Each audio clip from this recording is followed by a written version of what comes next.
Yo le comentaba que hoy vamos a modificar un poquito porque tengo una pregunta de un oyente que seguramente usted la va a incluir en el editorial que hace todos los domingos. Pero por las dudas yo primero le transmito la pregunta del oyente y usted ahí arranca con su editorial. Esto le De pregunta acuerdo. Kiki Gallo, creo que es de Buenos Aires. Y le Sí. dice, señor Jorge, ¿qué significa para el futuro del gobierno y del país la aprobación de la ley bases? Ahora sí, nomás Jorge arranca.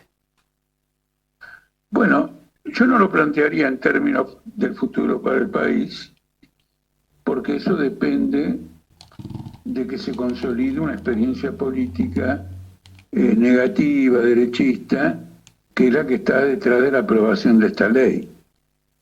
Si en el curso de los acontecimientos he desbaratado este intento, y bueno, esta ley va a quedar en el olvido, va a quedar en el registro histórico del Congreso o de la legislación argentina, y todo eso se va a revertir. No basta con tener una ley para decir, bueno, una ley en vigencia por décadas, y vamos a vivir 2 décadas bajo ese tipo de ley. No, eso no existe. Eh, Depende de una lucha. Ahora, la pregunta es interesante en el siguiente sentido. La ley como tal, la aprobación de la ley, constituye una derrota muy clara para la clase obrera. ¿Por qué una derrota muy clara? Porque no ha habido ninguna resistencia a lo que es una demolición del derecho laboral. Y no solo una demolición del derecho laboral, sino que algunas cláusulas que se han establecido, como la prohibición de tener piquetes, de actuar en términos huelguísticos, viene avalada después por una resolución de Patricia Bullrich, que ha formado un equipo de intervención rápida por parte de la Gendarmería y la Policía Federal para proteger empresas.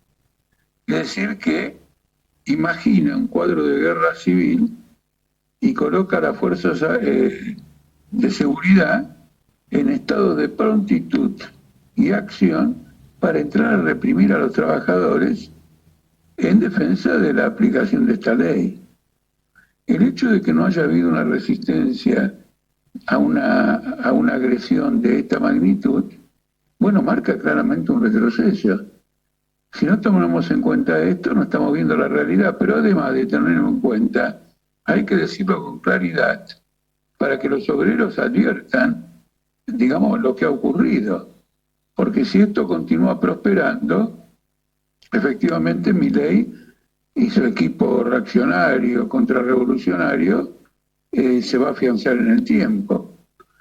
Ahora, la ley todavía encierra muchas contradicciones. En primer lugar, el gobierno logró que se hable de una ley. En realidad lo que se ha aprobado son alrededor de 15 o 20 leyes.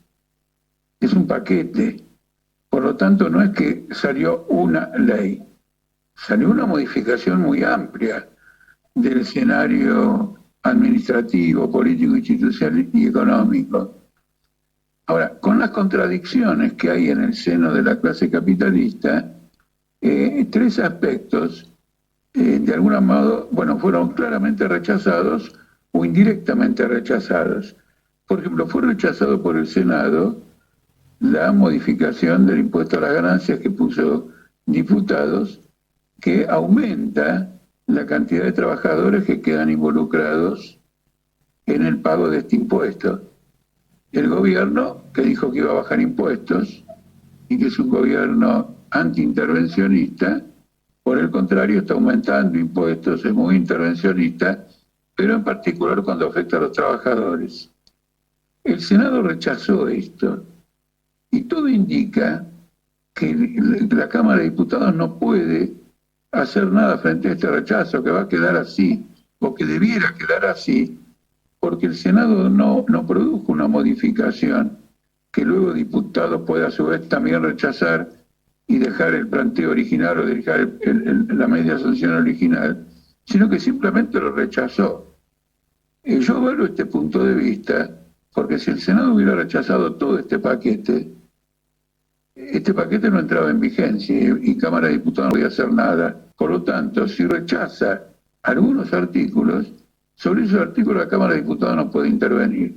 Sin embargo, la orientación del gobierno, y según he visto en algunos diarios, la orientación del llamado bloque dialoguista, es violentar este procedimiento constitucional y a su vez rechazar el rechazo y dejarlo vigente.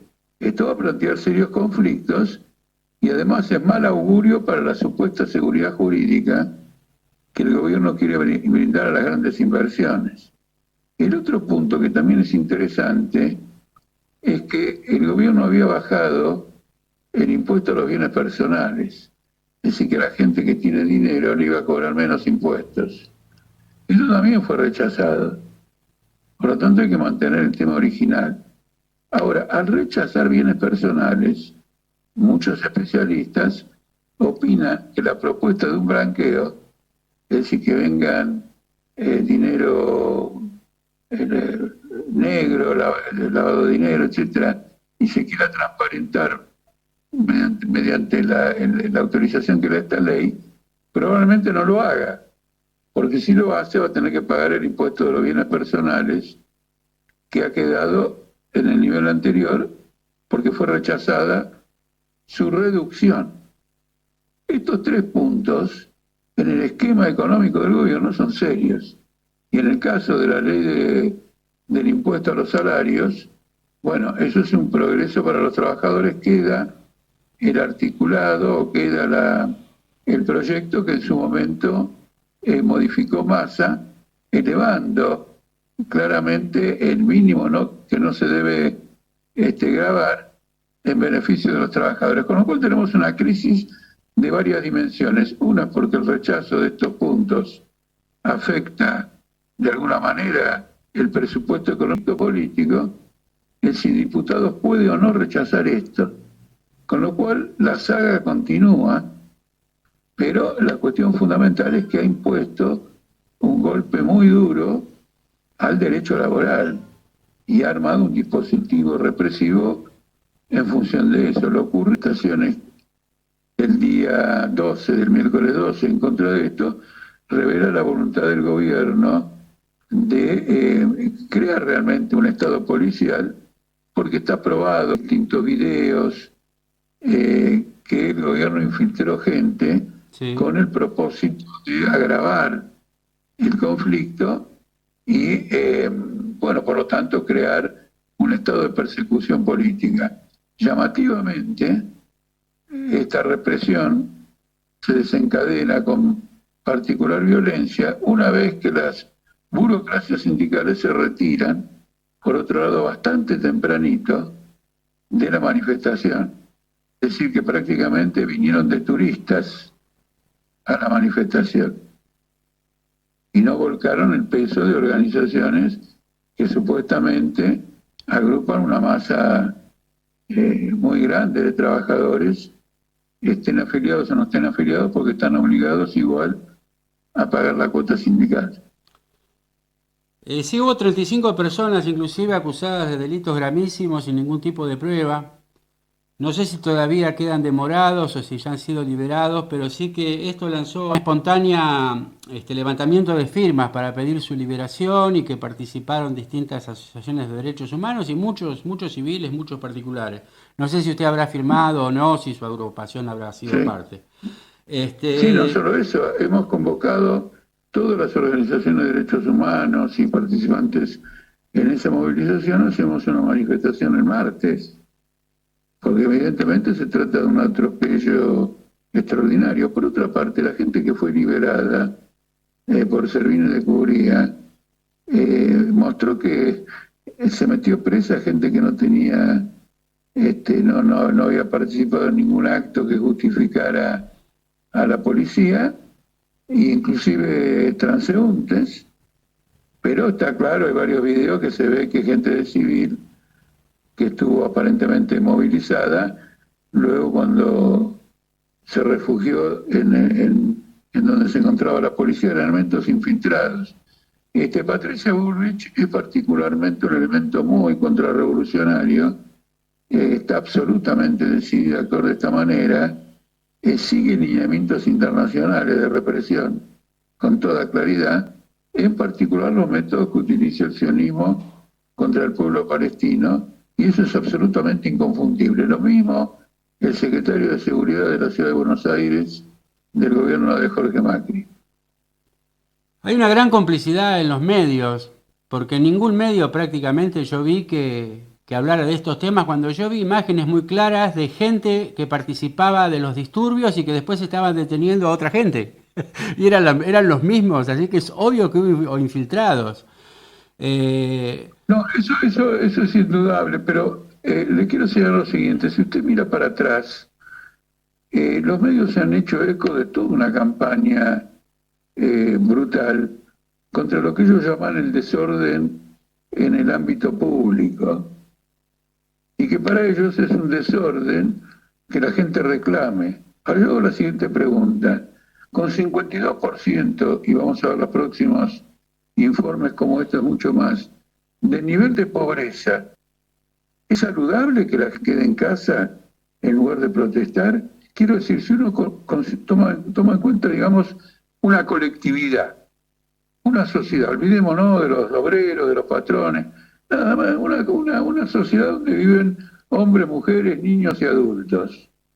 ¿Es saludable que no haya ninguna resistencia y no haya ninguna oposición frente a un marco brutal de pobreza, mientras hay una minoría que se enriquece de una forma violenta? Yo esto lo planteé varias veces en algunas entrevistas.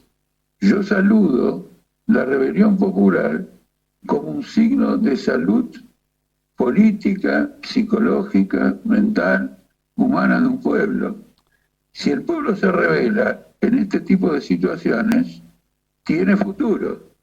Si no se rebela, no. Y no conozco a ningún pueblo que decidió no rebelarse y que le haya ido bien. No conozco ninguno. Aparte de los que les molestan las movilizaciones, es curioso, ¿no? Porque cuando hay una procesión militar, una procesión religiosa y se corta la calle, no les molesta. Si hay un desfile militar, no les molesta.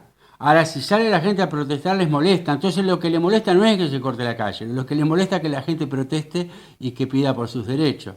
Yo creo que eso es lo que indica el sentido común, ¿no? Que se vea a simple vista. No creo ni siquiera, mire, quiero ir más lejos en esto. No creo que siquiera les moleste.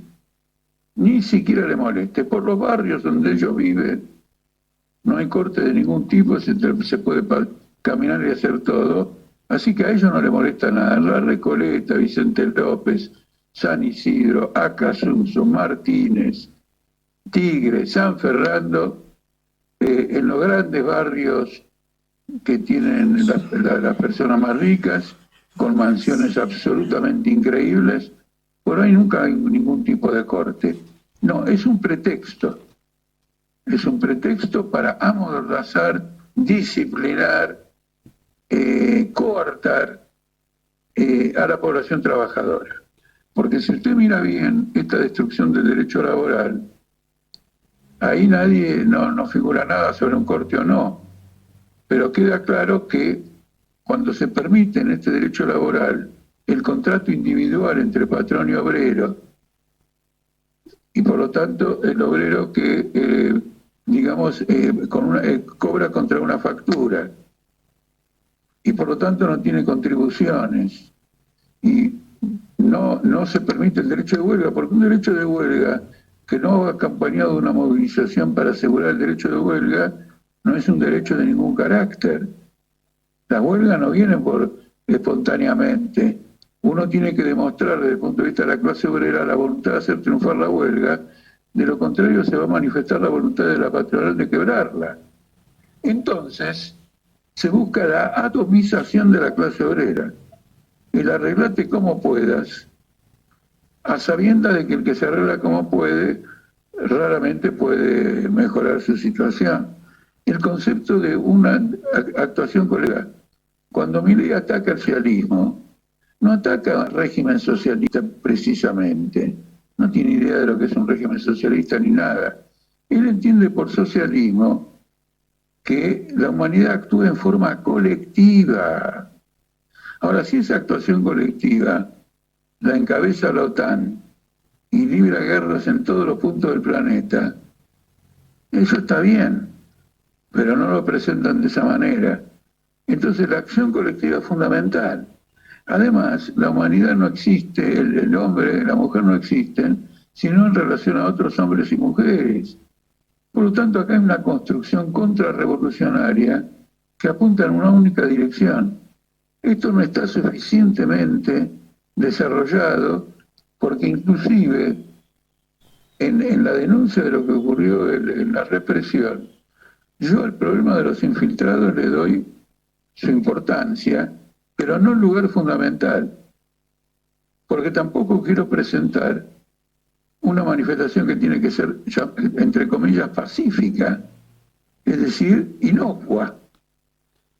Miro como el Congreso me mata y me voy a mi casa feliz de haber estado presente. Eso se tiene que expresar en forma viva.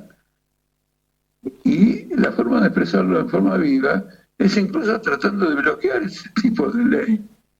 Que no salgan, porque no se los votó en la gente, en el concepto de la gente, no se los votó para que arruinen la vida de los demás, sabiendo de que siempre iban a hacerlo. Pero esa es una confusión en el electorado. Bueno, sobre esto hay una pregunta de Rita Huesca de El Palomar, que le dice: señora Altamira, estoy próxima a cumplir los 58 años y tengo casi 30 años de aporte. Yo estaba convencida que en 1 año y medio ya iba a poder tramitar mi jubilación. Con la ley Bases, ¿me podré jubilar o tendré que esperar hasta los 65 años? No, tiene que apurar porque la sanción que hay se mantiene en la moratoria, pero hay que anotarse de aquí a marzo. Por lo tanto, no interrumpe en 24 horas esa moratoria, pero la clausura en marzo. Entonces que haga el trámite rápido. Ahora, más allá de la consulta personal, quiero hacer la siguiente observación. ¿Qué significa que haya gente que no tiene 30 aportes, que la mantiene en negro? Y eso lo mantiene en negro porque el Estado los encubre a los que no cumplen con la obligación legal de registrar a sus empleados. Entonces el Estado castiga a quienes son víctimas del Estado. Esto hay que explicarlo sistemáticamente y hay que promover la indignación y la rebelión. Porque con el registro de los trabajadores que no están registrados, que son 8 millones, y por lo tanto los aportes jubilatorios que tienen que hacer las patronales y también el sector trabajador, se termina el déficit fiscal. Y al no pagar nada, esas patrones están siendo subsidiadas por el Estado. Se trata de déficit fiscal. 8 millones de trabajadores y su equivalente en empresarios pymes o grandes, es un dineral, porque los que aportan son 6.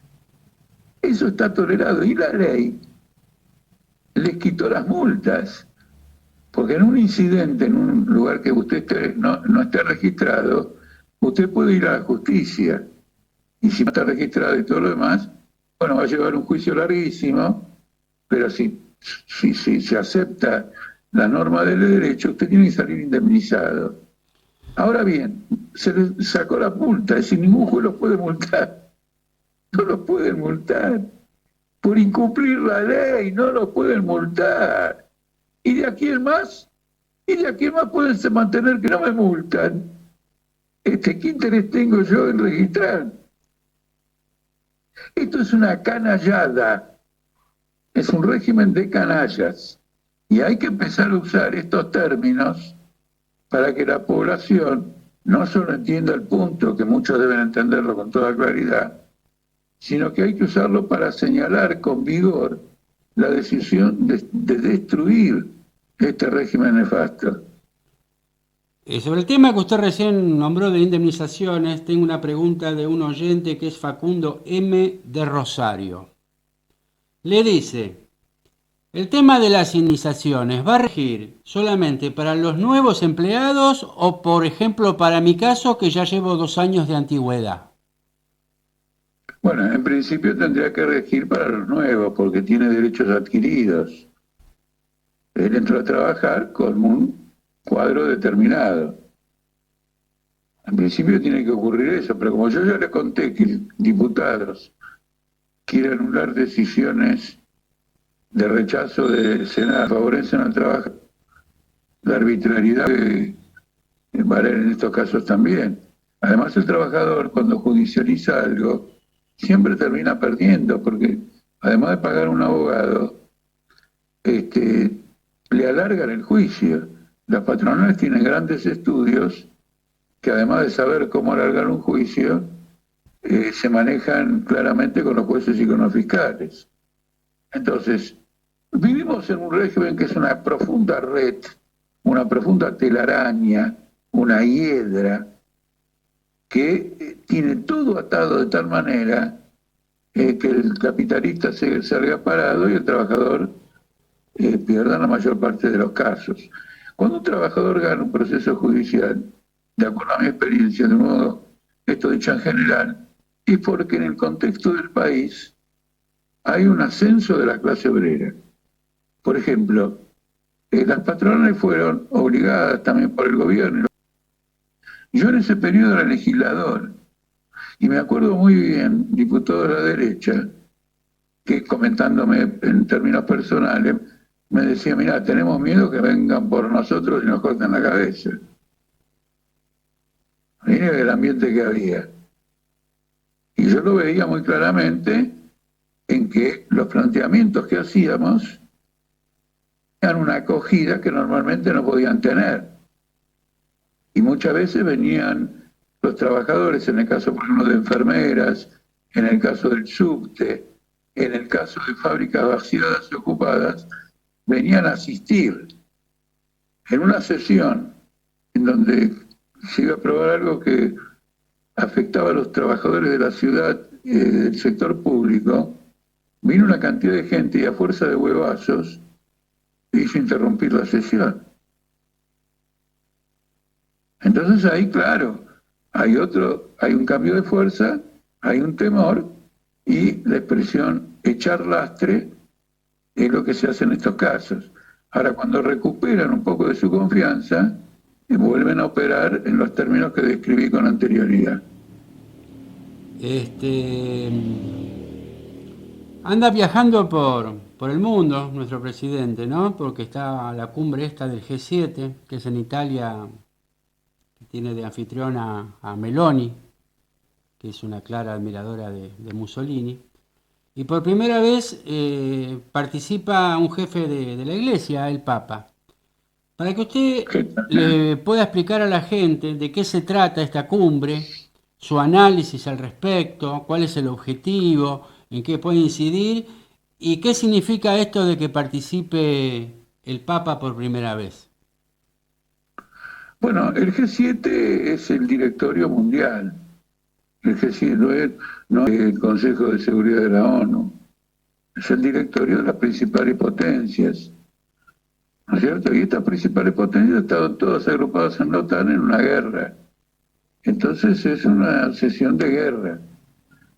La razón por la que invitan a Milei, lo invitaron a Lula, invitaron a Erdogan de Turquía y que sé yo quién más, es que hay toda una discusión mundial en el sentido de que los países llamados del sur no están acompañando a la OTAN.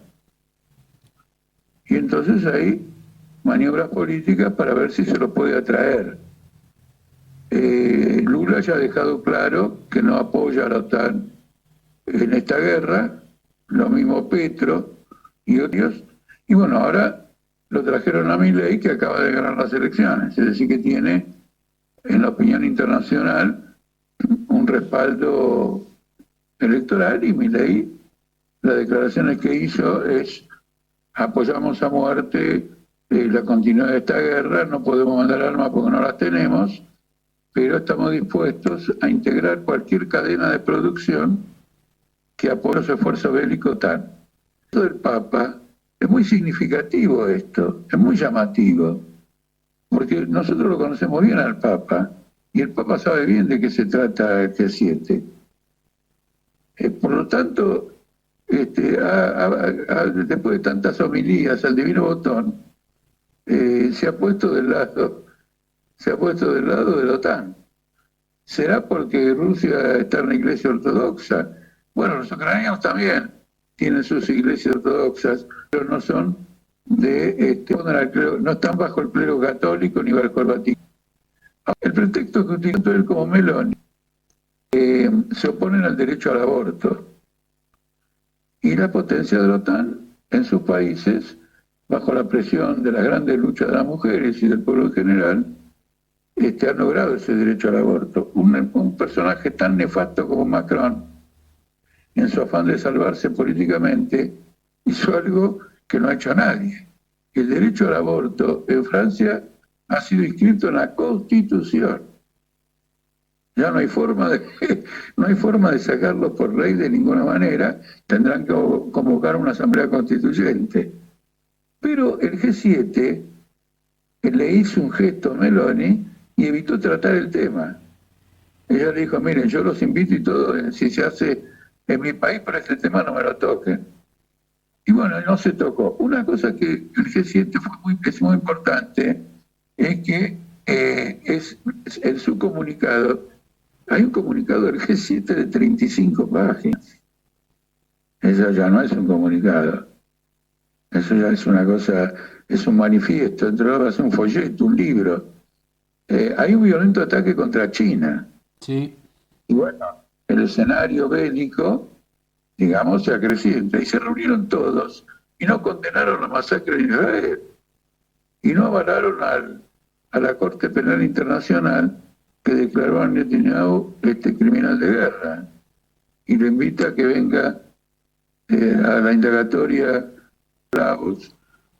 yugoslavo, con estos de Serbia, Milosevic y todo lo demás, que desarrollaron una brutal matanza entre la población turcómana de Bosnia, en Srebrenica. Bueno, lo condenaron y fue a la cárcel. Pero no hay nada contra el revés. El Congreso norteamericano le invitó a Netanyahu a que venga a hablar, a que haga uso de la palabra en el Congreso de Estados Unidos. Entonces quiere decir que todo esto es muy turbio, pero hay un aspecto que algunos periodistas lo han visto más o menos superficialmente, que es el siguiente. Estos 7 tipos que están ahí, a lo mejor dentro de un par de meses ya no estén más.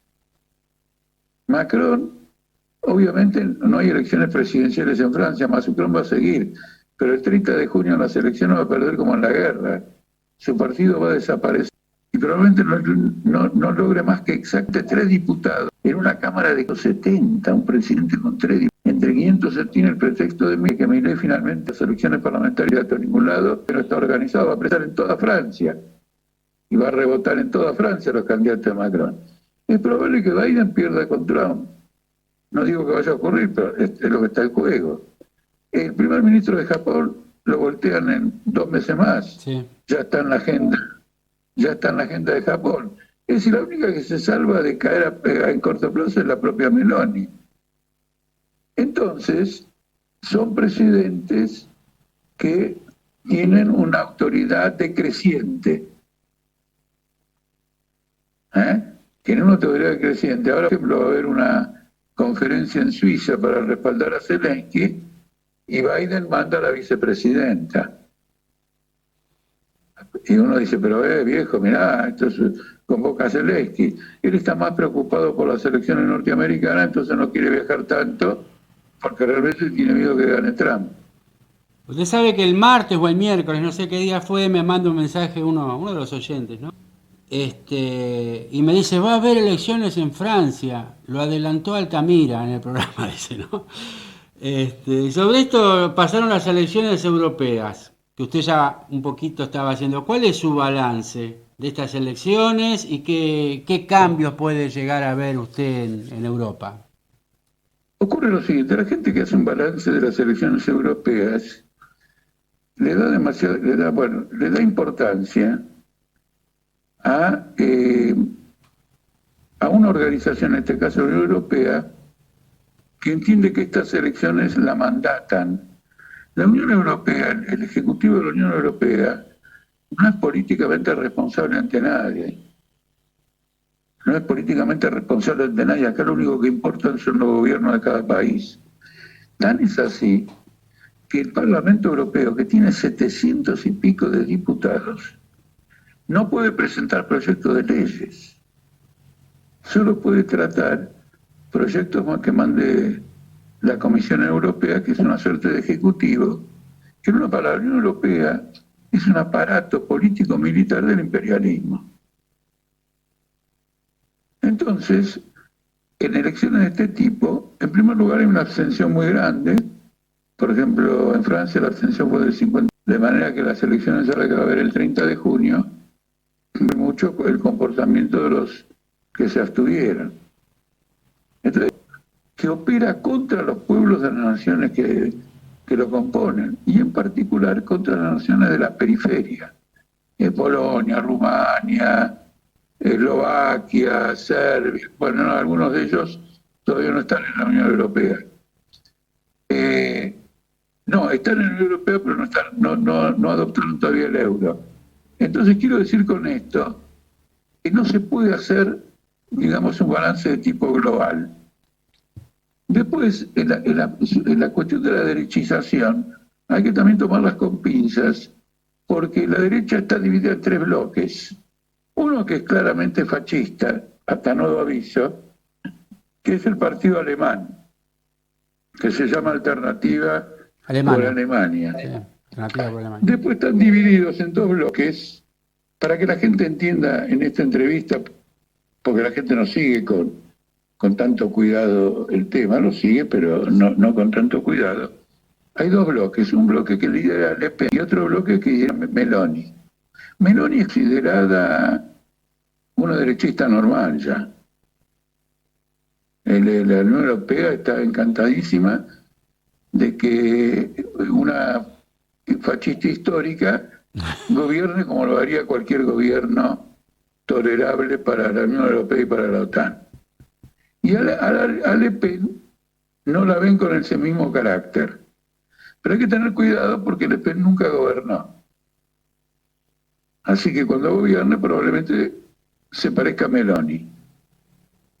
Pero hay que tener cuidado con ese aspecto, porque son formaciones que fueron derechistas toda la vida, ultranza, y para llegar al gobierno fueron ajustándose cada vez más a los intereses momentáneos de los grandes capitales. El Le Pen es un poquito más agresiva que Meloni por dos razones. En primer lugar, porque Meloni está en un país que tiene una deuda pública que no se puede pagar. Por lo tanto, Meloni es primera ministra porque el Banco Central de Nación de la Deuda mueve el perímetro para un lado. Meloni tiene los días contados. Tiene los días contados. Recibió una ayuda fenomenal del Banco Central Europeo para que no corra el camino o el riesgo o el derrumbe que le ocurrió a Grecia. Ustedes se acordarán de la gran crisis griega. Entonces vamos a ver qué pasa con Le Pen. Ahora, Le Pen responde mucho a determinados intereses de la burguesía francesa que son proteccionistas. Por ejemplo, no quieren ceder en absoluto en el reclamo de que el gasto público del Estado privilegia a las empresas francesas, el compre nacional, ¿no es cierto? Para que se entienda, es decir, en una licitación, la empresa nativa del país corre con ventaja. La Unión Europea, ser multilateral, no puede defender el interés particular de cada burguesía de cada país. Tiene que, en teoría, decir que son todos iguales, y entonces el capital alemán puede intervenir y quedarse con obras públicas en Francia. Esta es una de las razones por las cuales Gran Bretaña se retiró de la UE. Punto. Y en otros puntos que son incompatibles entre Inglaterra y la Unión Europea. Bueno, vamos a ver, son todas peleas muy complejas. Lo cierto es que Francia ha entrado en un proceso de dislocación política. Vamos a ver cómo se arregla, porque se ha constituido en Francia lo que se llama el nuevo Frente Popular, con 4 o 5 partidos de izquierda, pero ocurre que entre esos 4 o 5 partidos de izquierda hay más diferencia entre ellos que lo que puede haber con sus adversarios. Por ejemplo, el Partido Socialista, que está en ese frente de izquierda, aboga por una fuerte industria militar y aboga por la derrota de Rusia por parte de la OTAN en Ucrania. De otro lado, hay grupos que no tienen esa posición. Y se han juntado todos porque ven la oportunidad de aprovechar la crisis creada por Macron para tener una representación parlamentaria mayor que la que tienen ahora. Entonces, el gran balance que yo haría de la selección de la Unión Europea es un balance selectivo.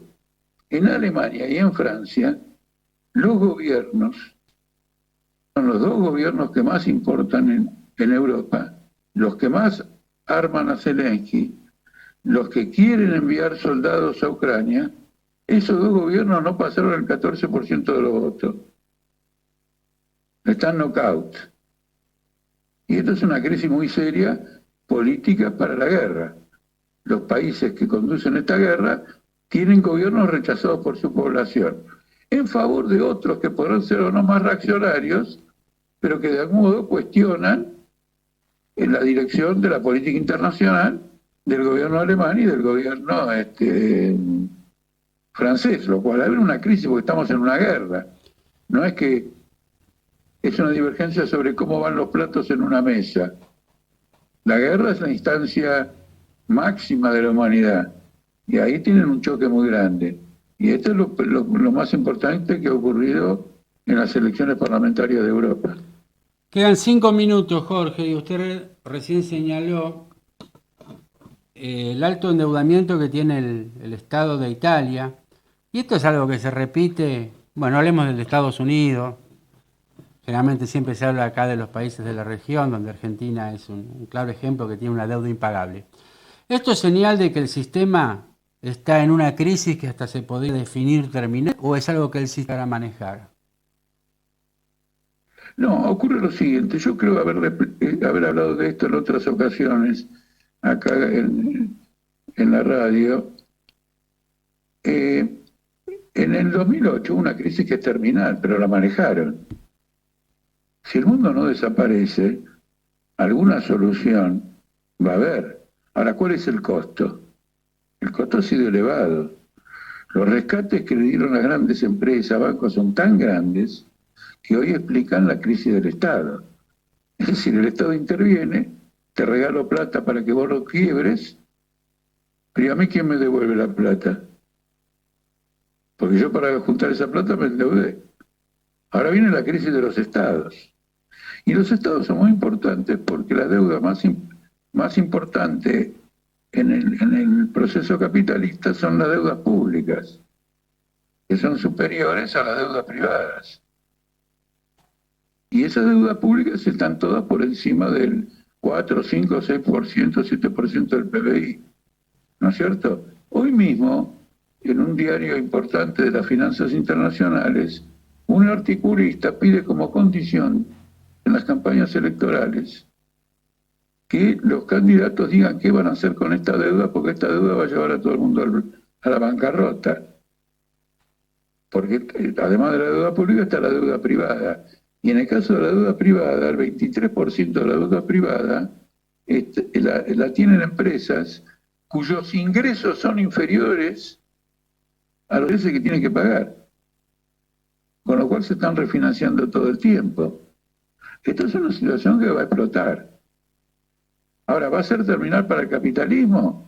Bueno, lo que importa acá es el nivel de daño social que provoque y por lo tanto las reacciones y la posición que tengan los trabajadores, que son los que van a pagar los platos rotos de la crisis.